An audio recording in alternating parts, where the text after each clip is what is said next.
Ndio imenishinda. Usininyanyase, nimechoka. Ondoka kama unanyanyasa. Natamani hata nirudi nyumbani tu. Usiseme hivyo. Sioni faida yake. Lazima umfunge mume wako hako kama mkono wako aache.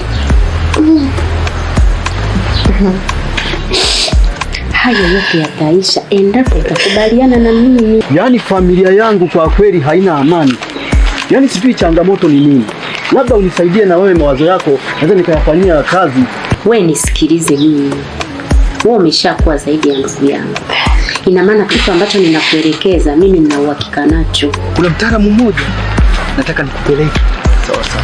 Mwambie huyo mganga dawa anazotoa ni dakika zako hizo 3. Yaani kisha kupeleka mambo yote yanaisha, mambo ya kelele, mambo ya nini, na mwanamke anakaa na basi. Unaona mimi ninapokaa na mke wangu, ni kweli kabisa mji wenu na amani sana. Yaani nakwambia utaniambia. Nitajitahidi. Lazima usiseme utajitahidi.